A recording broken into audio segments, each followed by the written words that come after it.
but I think that Crawford and Vergil Ortiz next year, first quarter, will be a super fight. Music guy, but I think that Crawford and Vergil Ortiz next year, first quarter, will be a super fight, as Vergil Ortiz was going into the ring to face Serhiy Bohachuk. There were already plans in place about him. Facing Crawford next made the big fights Crawford. If Vergil wins, we made Crawford next, and after his hard-earned victory against Serhiy Bohachuk Turki, and Oscar De La Hoya agreed to make Crawford and Vergil Ortiz fight. So you know, Turki, hats off to you.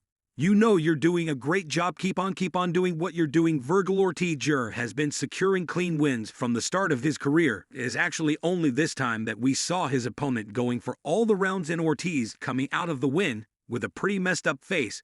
But whatever the cost was, Ortiz took on the formidable WBC interim junior middleweight champion Serhiy Bohachuk and came out on top in a thrilling fight that left all of us impressed by Serhiy's performance. Now, even if Bohachuk made it tough for Ortiz, Ortiz still delivered a performance that also impressed Oscar De La Hoya and Turki Al-Sheikh, who were sitting ringside as the fight happened. Supposed to be me. You know, a lot of fans say, oh, how come we don't fight this guy, or whatever, or I'm trying to fight the best.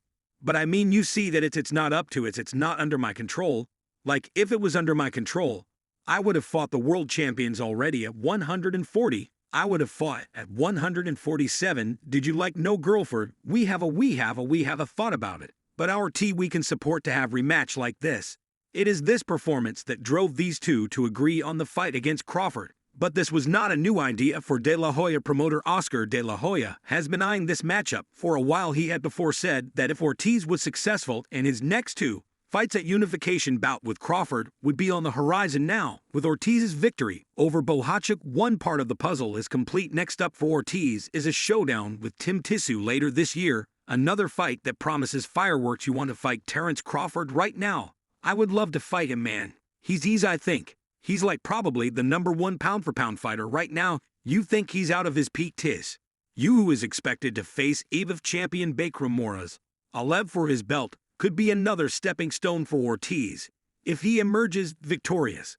But the question on everyone's mind is whether two will take the risk of facing Ortiz, especially when a bigger payday could be in sight with a potential fight against Crawford. Do you team might consider swerving the clash with Ortiz, seeing it as an unnecessary risk, especially since Ortiz's title would only be the WBC interim belt and not the full one age held by Sebastian Fundora. But now he's in the audience. Who would you like Tim Tszyu to fight since you want Ortiz to fight Rowe? I will not work with what happened. Oscar De La Hoya is well aware of the stakes and the challenges that lie ahead. Speaking to Fight Hype, De La Hoya praised Crawford, calling him probably the best pound-for-pound fighter in the world. He acknowledged Crawford's fan-friendly style and his reputation as a tremendous boxer who has remained unrepped. However, De La Hoya also hinted at the possibility that age might start catching up with Crawford, especially as he moves up in weight classes and faces younger, hungrier fighters like Ortiz. Just a few days ago, Crawford made headlines when he moved up to 154 Olbs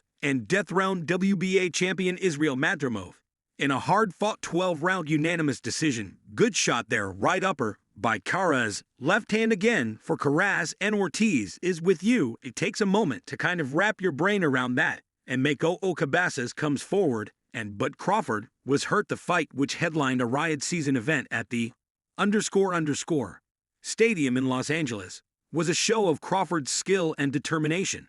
But just like Ortiz had a tough time against Bohachuk, it wasn't an easy win for Crawford too. Madriev's style and power brought some challenges for Crawford, who is coming off a 13-month layoff. If they're going to skip over me, that's going to be, is it a good fight? Yeah.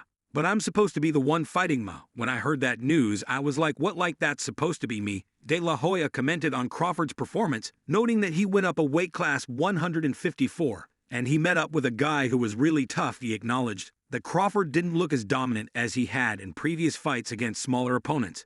But he emphasized that it's all part of the learning process as Crawford establishes himself at 154 old Crawford I love because he's probably the best pound-for-pound fighter in the world. His style is fan-friendly. He's a tremendous boxer, undefeated. He went up a weight class, and he met up a guy who was really tough. And sometimes you're not going to look as good. Crawford's victory over Madrimov means he now holds the WBA title at 154 Ulbs.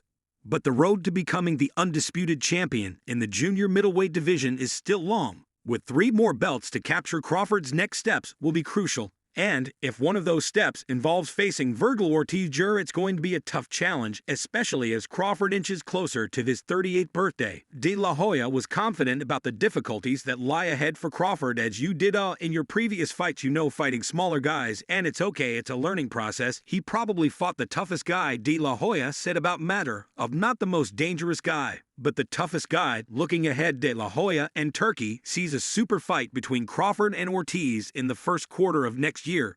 He's optimistic that if Ortiz wins his upcoming fight against Tim Tissue, the stage will be set for an epic clash. With Crawford 54, he probably fought the toughest guy, not the most dangerous guy, but the toughest guy. This fight, De La Hoya believes, could be a turning point for Ortiz. If everything goes according to plan, Ortiz could not only become the king of the 154 pounds division, but also emerge as a new star in the boxing world. Beating Crawford, however, will be no easy feat. Despite being older, Crawford's experience, ring IQ, and adaptability make him a formidable opponent. But Ortiz's youth power and relentless pursuit of victory could give him the edge he needs to dethrone the champion. But I think that Crawford and Ortiz next year, first quarter, will be a super fight. And now, with Ortiz's win over Bohachuk, the fight is no longer just a possibility, it's happening. The confirmation by Turki Alake and Oscar De La Hoya has set the wheels in motion, and fans can now look forward to what promises to be an unforgettable clash between two of the sport's most exciting fighters. Turki Alake made a grand entrance at Saturday night's Vergil Ortiz versus Siri Bohachuk middleweight bout, catching the attention of everyone from the possibilities he could bring along after the fight. And as Ortiz secured the win, Turki dropped the news during a brief interview on DAZN. He declared that a showdown between him and the newly crowned title holder Terence Crawford is officially confirmed. That Vergil lost that fight, Robert Garcia knew, and Vergil Ortiz dad and Vergil Ortiz knew, but they want to make Vergil Ortiz against Terence Crawford cool. But don't come over here doing that craziness. Ortiz, with his undefeated record, had a lot riding on this out against Ukraine's Bohachuk.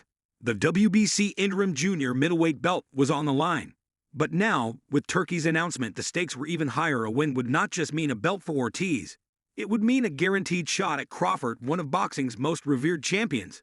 It is as this interview was progressing that Oscar De La Hoya joined in on the conversation. Building on Turki's statement, De La Hoya expressed his excitement about the prospect of matching Ortiz against Crawford. He went a step further, outlining a plan to create a blockbuster card that would not only feature the Crawford-Ortiz showdown, but also include the lightweight title fight between unbeaten WBC titleist Shakur Stevenson and the consensus #1 contender William Zappa. From De La Hoya's Golden Boy Promotions, De La Hoya's comments emphasized just how crucial Ortiz's performance against Bohachuk was. I love that fight. Tim Tszyu is in the mix as well. Big fight against Bromford. That's the reason why we love Kirby coming into the sport of boxing that he loves now. Despite being knocked down twice, Ortiz displayed immense grit and determination. The fight, which was broadcast live on DAZN, marked the first time in Ortiz's career that he went the distance, ending his streak of 21 consecutive knockouts. Ortiz's victory over Bohachuk not only added a significant title to his resume,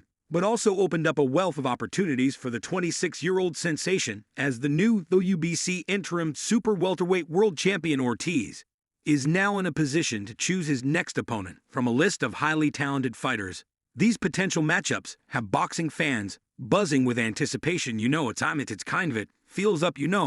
I feel like I'm just kind of on the sideline at this point. People are getting mad at me for not fighting the best value, like I'm not getting the opportunity. And with this power, now Ortiz already had a couple of opponents in mind. According to Orty himself, one of the most intriguing options for Ortiz is a fight against Terence Crawford. After his hard-fought victory, Ortiz did not shy away from the possibility of facing Crawford. In a post-fight interview with Dane, Ortiz stated, "Let's do it, man.